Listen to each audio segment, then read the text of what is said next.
بقول لك ايه اللي حصل بعد النهائي في التتويج، اللقطه كلها اللي الناس شافتها على المنصه بين زيزو وكابتن هشام نصر نائب رئيس نادي الزمالك كابتن حسين لبيب، شفتها ازاي؟ تعليق انا والمبررات اللي طلعت من الناس على السوشيال ميديا. على السوشيال ميديا وانا حضرت كتير.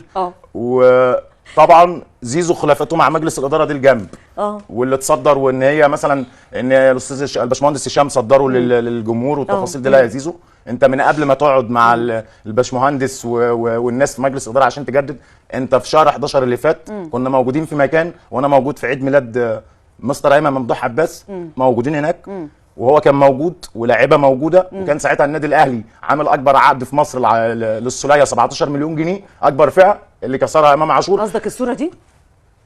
ايوه الصوره دي كانت عيد ميلاد كابتن ايمن؟ لا عيد ميلاد الاستاذ ايمن ممدوح عباس. ايوه، وكان مستر ممدوح موجود. مستر ممدوح كان موجود في اليوم ده، وكابتن هادي وكابتن عبد الله وعمر جابر وزيزو موجود. فزيزو اتعمل له الدبل يا كابتن احمد، يعني خلاص، يعني انت بقيت اعلى واحد في مصر. بس عايزك اسالك على حاجه بس يا صلاح، اصل هو صدر الموضوع ان انتوا بتبرروا القيم وان حد ما يسلمش على شخص بسبب ان هو الصوره دي انا مش شايفها كويس. هو كابتن حازم كان في الصوره دي؟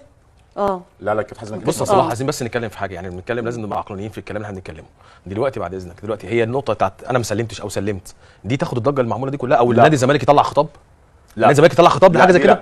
بس تاني حاجه، احنا ما نعرفش كواليس اصلا زيزو حصل ايه. يعني ممكن بقى، لا انا اقول لك انا سمعت المبررات من السوشيال ميديا ومبررات ما تعرفش انهم لا مبررات طلعت واتقالت ممكن بسبب ان الباشمهندس سلموا بس انا سلموا فين.